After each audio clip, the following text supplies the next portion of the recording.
There was a text going around, I don't know if you guys got it during Corona, of this Italian guy, Italiano.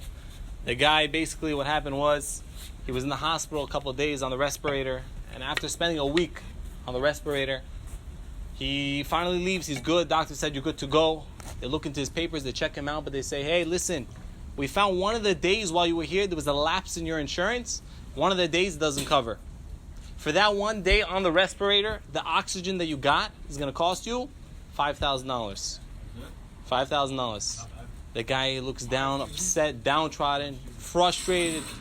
Doctor looks at me and says, listen. Looks at the Italiano, listen. Don't worry, we have a payment plan. If you know foods, he'll give you some money, not to worry. You know, Emmanuel, even better. He said, listen, the guy says, listen, I'm not worried about the money. I'm not worried about the payment plan. I'm thinking to myself, if one day of oxygen cost me $5,000, how much does 73 years of my life cost me? How much do I owe God? He said. This is a question. I read this text, and it's not like any other text where it says, send to 3 people or else you're going to die. It's not like one of these, and you're like, oh my gosh, I better send it or else I'm going to die. You have a minute, 2 minutes. This is one of these texts that you actually look at and contemplate. The topic for tonight is thank you Hashem, how to have gratitude, how to appreciate God in the life, in the world that we're continuously living today. And God willing, that's the goal once we get out of this shiur. What is the bracha that we say every single day that talks about and praises Hashem for our eyes? What is it? Come on. Anyone going to Pokei Chivrim? We say thank you to Hashem, Pokei Chivrim. Wow, finally could see. Let me ask you a question. Who would say, Nati, this bracha, Pokei Chivrim, with the most kavana? I mean, like, not like me, like, Baruch the Pokei Chivrim. Who? A guy that what? Beautiful. Someone that just got a surgery, where he was barely seeing, or maybe even a blind person that he got a surgery, and then finally he's able to see again. He's the guy that says Pokei Chivrim with so much kavana, so much intent. How often do we thank Hashem for what we actually have? We all see, we could all walk, we could all hear, but usually we only pray to Hashem when things are going bad. I lost my job, Corona, this happened to me, oh, it's crazy, I didn't get my tax, this, that. What happened? Hashem did 1,000,001 things for you. Suddenly forget about him? What happened to thanking Hashem then? He gave you this, that, this. You got married, you have a kid, you have this in your life, you have that, you did good in school, you passed, yeah, whatever. What happened to that thank you? Suddenly one thing in your life goes wrong. Wow, what happened? Huh? What happened? Someone's not listening? What? Hashem closed the door? He unemployment, Hashem? No. What happened to that? We know very well that Leah, how many 4 mothers were there? We know there were 4 mothers. Leah, when she gave birth to her 4th son, what was the 4th son's name? Who knows? Yehuda. What did she say? She said, Hapamode et Hashem. The song. This time I'm thanking Hashem. The rabbis asked, what happened? 1st son, 2nd son, 3, 4 son. Finally, you're thanking Hashem. All right, what do you think? 4th son. Why 4 sons later? Couldn't have thanked Hashem by the 1st son? Chachamim explained that what happened. Each mother, there were 4 mothers. They were supposed to be 12 boys. How many? 12 divided by 4? What was that? 3. See, some of us went to school, right? So 12 divided by 4, 3. Each one was supposed to have 3 kids, 3 sons. So suddenly she got the 4th. She got the one that was, I would have said 3. I would have said 4. So right, suddenly the unexpected one that happened, and suddenly she's like, thank you Hashem, Borei Olam. This is unexpected. I'm going to thank Hashem. I get a bonus. Thank you Hashem. My boss comes over to me. You're doing well so far. You're doing good. I wish this is not a true story. My boss doesn't pay me extra. But imagine suddenly comes, hey, tip. Thank you Hashem. Suddenly you wake up. What about the regular salary that you got, the job that you got, this that you got? You don't pay attention to this. So it seems like most of our lives we thank Hashem, but only for things that are unexpected. Things that come randomly. Oh, finally waking up. Thank you. You scratched the card. You win $5. Yo, look at that. Meanwhile, Hashem gave you the $100. This randomly. But that's supposed to come. What do you mean? I'm supposed to thank Hashem for something that's supposed to come to me? I'm supposed to get it. God owes it to me. First of all, let's get it clear. God knows us nothing. He doesn't owe us something that we have to have. He doesn't owe us anything in our lives. Every little thing that we get, the fact that we can move our finger, that's a miracle. We didn't have to get that, and we still get it. I remember the principal of a school that I went to many years ago. The rabbi told us, he says, everyone go like this. We all go like this. I was in 5th grade then. He says, this that you just did, this is a miracle. I said, Rabbi, kakoi miracle, what are you talking about? Would you going like this, a miracle? He says, what happened? He says, I said the same thing. When I was in 5th grade, that's my rabbi, told us to go like this. He says, what happened? A few years ago, he woke up in the morning, couldn't move his fingers at all. None of his fingers could move. He says, I went to the doctor, I was so freaked out. What happened? This, that. The vitamin says, don't worry, take like this, like that, and you'll feel better. Took this, that, 24 hours later, able to move it. Unexpected. Things that are unexpected, we're able to see. We're going to change our whole ideology, the way of our thinking, God willing, through this shiur, that we're going to be discussing this whole idiosyncrasy, this whole idea of thanking Hashem properly. Rav Victor Miller, famous pamphlets going around. Everyone knows, Rav Victor Miller became very famous recently. He says an important, amazing thing. He says positive people are grateful people. What does that mean? He says if you want to be grateful, someone says, how do I thank Hashem? How do I get that within me? You got to be positive. The formula for that is P plus G equals H. Today everyone's about formula. Y equals MX plus B. E equals MC squared. Does anyone know P plus G equals H? No one knows it. Why is it P? What's P? Prada plus Gucci equals Hermes. Beautiful. Equals Hermes. No, this is the wrong formula. That's not. It's P plus G. P, positivity, plus G, gratitude, equals H, happiness. Don't forget this. If this is one thing that you remember in a class, it's this. P plus G equals H. You're positive and you have gratitude to Hashem for someone, anyone. It could be a wife, a friend, a spouse, anything, equals happiness. That is where happiness comes from. Not anything else. Not the Prada, the Gucci, the Ferragamo, nothing else. This is where happiness comes from. I said this story once before, but I think it's so important to say again. I went to a school nearby, a couple of blocks away from here, YCQ, Yeshivat Chochmei Queens.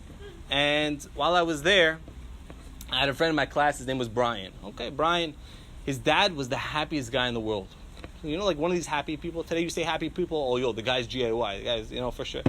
The guy was legit. He was a happy person, but he was straight. Not that type of happy, right? I heard the story of Queens College before. I got a little, But, so, the guy was so happy.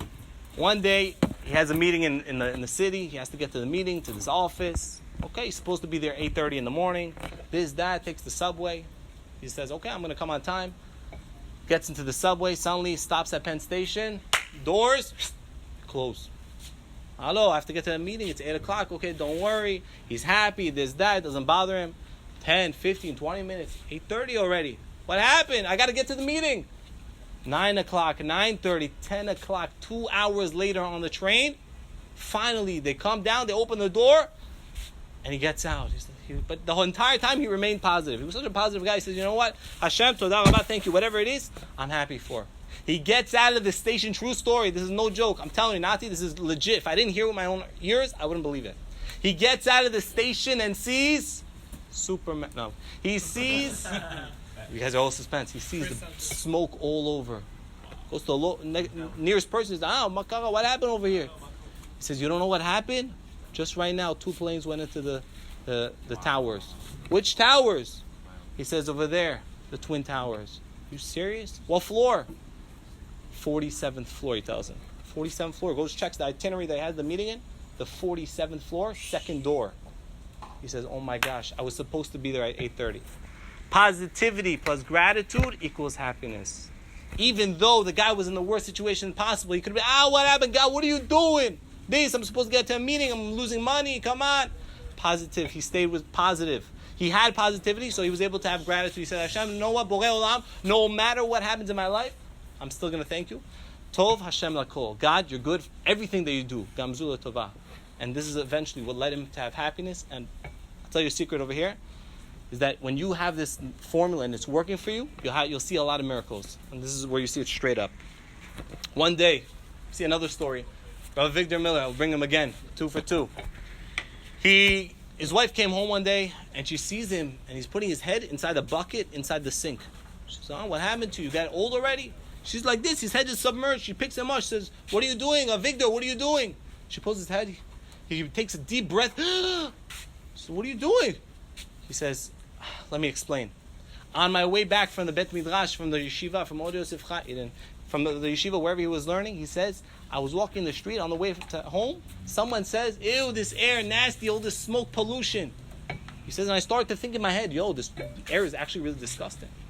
He said, at that moment I called myself, I said, oh my gosh, I'm calling Hashem's earth. Okay, no matter what the situation, I'm calling it disgusting. Air, I'm calling it disgusting. I didn't have appreciation, he said. So I came home, stuck my head in water, just so I could appreciate air, breathing fresh air. How much more so with ourselves that we should appreciate that? When we get to that level. For us, yes. Yeah. Each one on their own level, but you're 100% right. It is a level to get to. Pirkei Avot says something so beautiful. It says, Kin'ah, Ta'ava, and Kavod. These are the three things that take a person out of the world. What is Kin'ah? Kin'ah is jealousy. Ta'ava, desire, lust. And Kavod is respect. These are the three things that take a person out of the world. So you're looking at me like I'm crazy. Oh, take a person, what? Suddenly you're going to have desire, something, you have Kavod, you have jealousy, you're going to die on the spot. Lightning bolt? You're not going to die. It doesn't work like this. This is what the rabbis explain. What does it mean, kinat tavan kavod? Having jealousy, the desire for something, kavod, respect? It means if a person lives his life like this, even if he's a millionaire. Chachamim explained, the guy that's a multi-millionaire driving limousines, he lives on this house over here, lives in over there, he has houses over here. Like, he can have whatever he wants to have. If he still wants more, the guy's considered the poorest person. Even poorer than the homeless guy over here on the street. What do I mean? What do I mean? The rabbis explained, they said that what do you consider a happy person? Ezu sameach, ezu ashir. I call myself hasamech. The whiskey got to me. Hasamech b'chalko. Who is the one that's samech? Who's the one that's ashir? Samech b'chalko. He who is happy with what he has. Because what does it mean? That means as long as I'm happy, I don't want anything else. I'm good where I am right now. Yeah, okay. I want to be a little better in this area. I want to have a little more money. But as long as you're not saying, you know what, I want to be the best, I want more. That's guy that's not satisfied. He's always more. That drive for ambition for more. That guy's considered, the rabbis call him a poor person. There was a very famous guy. This is not on the script, off the script. Very famous guy, besides for him. There's a guy named by the name of Daniel Jacob. Soon to be. There's a guy, I forgot his name, he's a German guy. He was the top 90, he was 36th on the list of Forbes' richest people. What happens? One day market crashes. He goes, you remember this? He goes down to 90, he goes 36 to, it was like 52. Less than 20 about, right? 52. He goes down on the list. What happened? A few weeks later, they found out the guy committed suicide, dead. He lost $12 billion. The guy was worth 100-something billion, and he lost $12 billion. Let me ask you a question. You're still rich. You still have mad money. You're going to go and kill yourself, take your own life? At least enjoy the rest of your life with the money you have. Most of us, we wish we could have that much money. I found him. His name is Adolf Merkel. Adolf Merkel, yes. True story. Adolf Merkel. And that was what he was living for. This is what the rabbis say, Ezu ashir hasamer b'chalko. Because if you have the ambition for more, listen, don't get me wrong, people are going to say, what? I shouldn't get more in my business? Obviously. You should have the desire, want to grow in your business. But where you're there to the extent where that determines your happiness, where I'm not happy if I'm lower, money determines my happiness, you're never going to be happy in your life. As long as you're happy, right now, I'm happy where I am. Okay, yeah, I'm not making the most money. My boss didn't give me a raise. I'm not, then you will eternally be happy, and you eventually will enjoy and enjoy the benefits that Hashem is giving you in this world. So let's say someone gets, I know a lot of people like this, that they enjoy making money. They don't even care about the money. I wish they do, but they enjoy just making money. That's their goal in life. That's a desire, though. That is a desire. Is it okay? It's a healthy desire, right? Could say basketball. Some people say, basketball's a waste of time. What do you mean? If you channel it correctly, just like if you channel making money, you donate to this program, you're doing good, right? You use the money for Kedusha, you do whatever, you know what I mean? You find that thing that you have that is a Yetzirah, so to say, and you use it for good.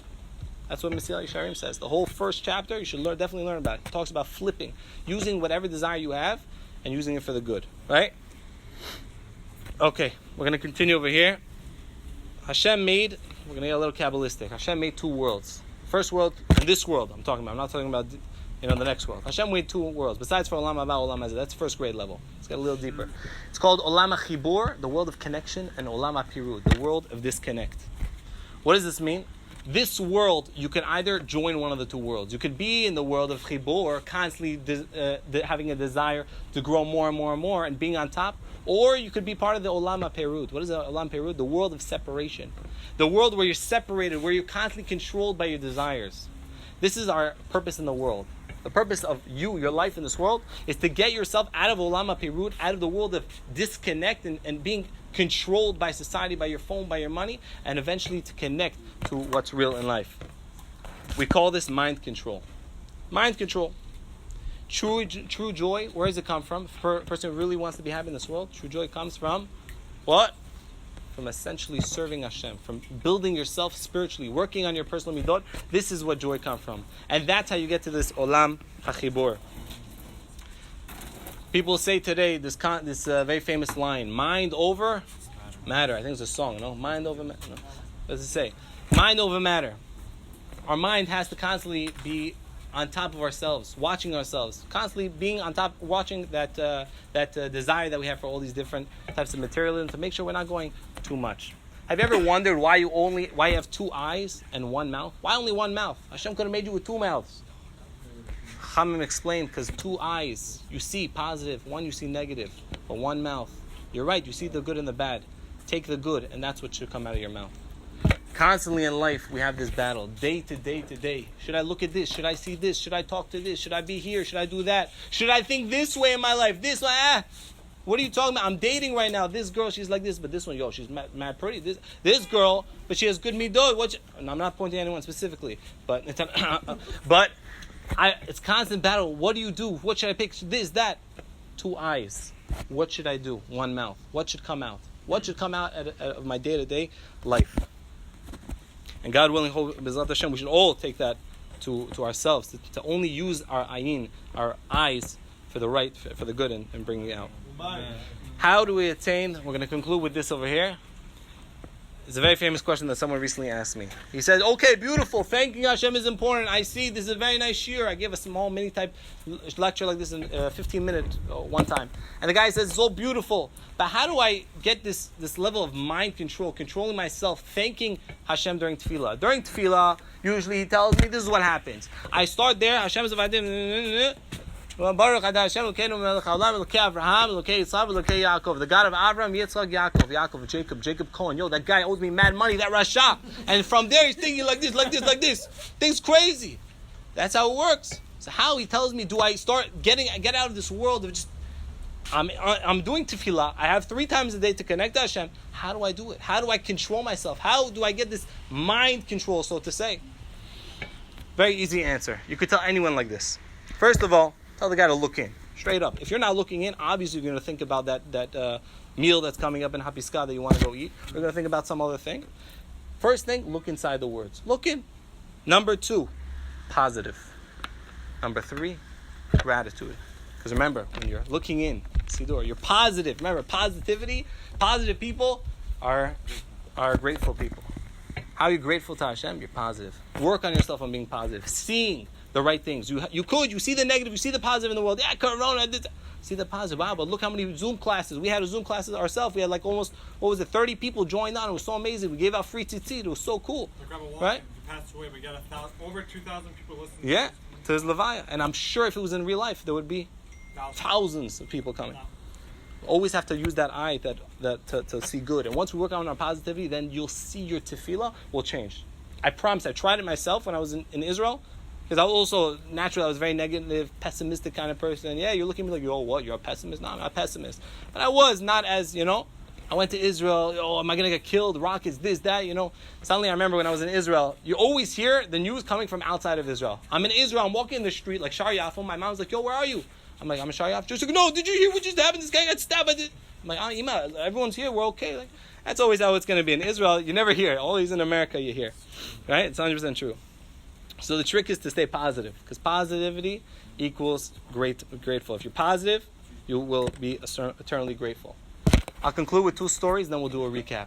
2 stories, recap, and then lottery. We'll do our raffle. During this quarantine that we all are kind of still in, right? There was this Bubby, his grandmother, Babulia, as they say. She was a Holocaust survivor. How do we say it in Persian? How do you guys say it in Persian? Grandmother. No, Baba. Oh yeah. Egg. I like that. Okay, fine. It's good. It's good. Shop delay. Anyone? It's a plug right there for you.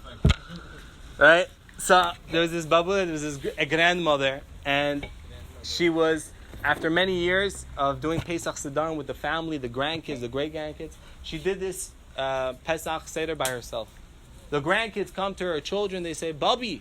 Babi means grandmother. Babulia. What do you mean? It was not hard for you? You did it by yourself, this, that. She looks at them.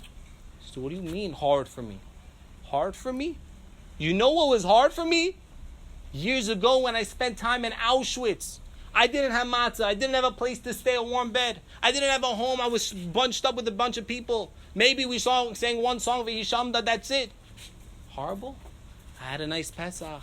I was in my house. I was enjoying. It was kaif, this, that, food. Yeah, okay, yeah, you guys didn't come, but it was still good. She said, I am the queen of the quarantine. Her grandkids continue to say that line. I am the, Bubby, grandmother is the queen of the quarantine. But it's so hard to thank Hashem. Someone still tells me. And so you might think, it's still so hard to thank Hashem. And in prayer, how can I thank Hashem? It's so hard for me. Even after what we this entire shiur, what we spend time saying, that's so important. You got to thank Hashem. Please, P plus G equals H. It's so important to be positive. It's so hard for me to be positive. I always see the negative. This happened. I got rejected. I tried to join Hatzalah. It didn't work 3 times.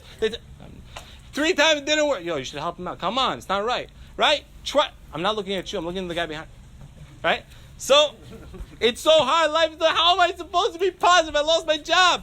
Right? How are you supposed to stay positive? Someone's going to tell me. Obviously, most people are going to come to you. I have the zechut of speaking to so many people, like yourselves, but even people that are even more like newer to Judaism, like people that don't know anything. And they always ask me, how am I supposed to do? What do you mean? Why? Because they're coming from the secular world and everything is negative. You go on even CNN or Rahman al-Islam, you go on the news, the DB Lazio, you see over here, always negativity is happening. Black Lives Matter. What happened to all lives matter? I'm not going to get into this conversation now, right? So people are going to say, how are you going to stay positive? How are you going to remain positive? There's a story that we'll conclude with. I said this story on Shabbat in the upstairs minyan of Od Yosef Chai, but I think it's imperative for this. There was a rabbi in Israel that lived in Bet Shemesh. The name of Rabbi Dani Weissman. Okay. This rabbi, every single Thursday night, he would go and give lectures in Tel Aviv. Tel Aviv. He used to go give lectures there to people, starting Judaism, still on the path, this, that. It was so nice. Every single Thursday night, religiously. Okay. One Thursday night, pouring rain. And in Israel, when it rains, it pours, it floods. When it snows, Nati, what happens when it snows? The whole country shuts down. Suddenly everyone is chilling, quiet, hookahs, this, that. Right? Everyone pulls down, they're chilling. Right? So it's pouring this and that, crazy. His wife tells him, Donnie, what are you doing? Don't go give the shiur. Don't go to the lecture. He says, what do you mean? You think he listened to his wife?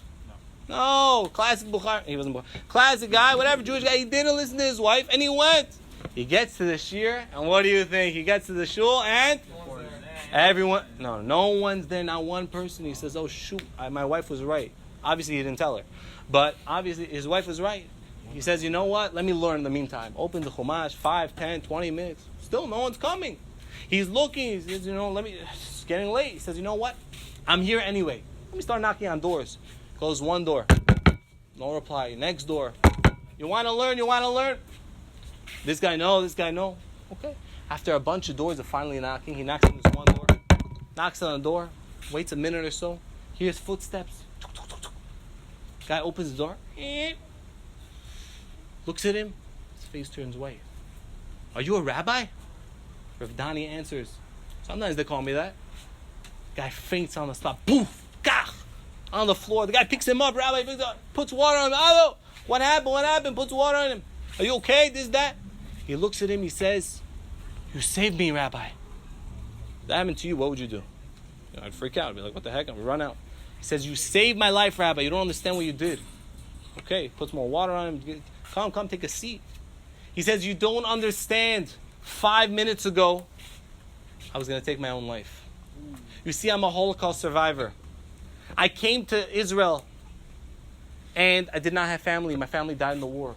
I didn't have money, whatever. I scraped back and forth to make money. I didn't have anything, no connection with Judaism. I hated God. And tonight I was going to take my own life. He says, come with me. Okay, brings him to his bedroom, opens the door, sees on the ceiling a noose. He's going to hang himself in a box. He says, Rabbi, you see this noose? I was about to right now jump off the box and hang myself. Hang myself. I was standing on the box about to jump when I said, Hashem, God, if you right now send me an angel to stop me, send me a rabbi to stop me and give me clarity, I won't do it. At that moment, I was about to jump off the box. I hear, knock at the door. It was you. You saved my life, Rabbi. The rabbi tells him, he says, it wasn't me. It was Hashem who orchestrated this. You called out. It was your tefillah to Hashem that really saved your life. Eventually, this Holocaust survivor continued to live his life and ended up getting closer to Torah, mitzvot, had a connection with Hashem and passed away 15 years later. But had lived a real, remaining life, lived a real, meaningful life. You got married? I'm not sure. He was older, but he lived the rest of his days as a Shomer Shabbat and a Torah-observant Jew. What do we learn from this story? You don't know. You can't see what's going to happen in the world. You're in doubt. What's going to be? What do we learn from the story? Call out to Hashem. Call out to Hashem. True story. Call out to Hashem. How am I going to be positive? How the anxiety? What's going to be with? Call out to Hashem. He's going to answer. What do you mean? I'm davening to Hashem 5-10 years for this is not coming. 1 week, 2 weeks, I'm praying. Hashem is always answering. Get that through our minds today. Hashem is always answering. He might say, no, my son, now is not the right time, but he is answering you. He knows when the right time is to give it to you. You want to be positive. You want to be grateful. It's not there yet. Yeah, you're working on it. How do I see Hashem in every... And I'm not just saying thank you, Hashem. It's easy to say thank you, Hashem, and really live it. You want to really get it, and you don't have it yet? Tefillah. Call out to Hashem, and Hashem will listen. B'ezrat Hashem, we should all be zochet to continue to remain positive, to have gratitude, continue living a happy life. Because when you live a happy life, and you live a life of thanking Hashem, then you could just sit back, eat some popcorn, pick up your feet, and watch the show of life go on. What do you say to people B'ezrat Hashem. that look out for, like, I know this whole corona situation brought a lot of anxiety and paranoia to people, and they're looking for different ways to deal with it in their own situation, in their own ways. What do you feel like is the way to go? Like, spiritually, physically, mentally, everything? It's a very good question. His question was as follows. How are we supposed to go through this whole corona process? Tell me if I'm correct. Mentally, physically, spiritually, emotionally. It's very hard for people. How are we supposed to do it? Very good question. People ask this question all the time. Answer is, first of all, obviously, don't just sit down and say, you know what, God's going to do everything. You have to do ishtadlut, right? Like the classic guy who says, you know what, sits down and learns Torah all day. You have to do ishtadlut. You have to go get a job. Do something. Make money. You can't just sit down on Main Street and just chilling and smoking a cigarette and just waiting for it. You have to do ishtadlut. Keep yourself family safe. Make smart investments. Do this. Do that. Move. Do something. But there also is the balance of that and emunah. Ishtadlut and emunah. So you have to have that. Work on constantly your emunah, your faith in Hashem, and continue thanking Him. And by the way, once you thank Hashem, don't think, oh, thank you, Hashem. Thank Hashem even for the bad stuff. Thank you, Hashem. This girl, she broke up with me. It didn't work. I remember when I was dating, I dated one girl, and I was like, yeah, this, that, it's working. Yeah, we're getting so close. It didn't work. Shaitan said, I said, why? No answer. It broke me. It hurt me. After a while, I realized, I said, you know what, Hashem, you know what's good for me. If it didn't work and it wasn't supposed to be right with the girl, okay, you know. It took me time, obviously, not on the spot. I didn't say, oh, thank you, Hashem. It hurt me, big time. But, you know, it's that level of working on yourself, constant prayer, and you'll get to that level. Hashem. We should all be zocheh to live that formula of P plus G equals H. Positivity plus being grateful equals happiness. We should also always all be happy in our lives. Baruch Adonai L'olam. Amen.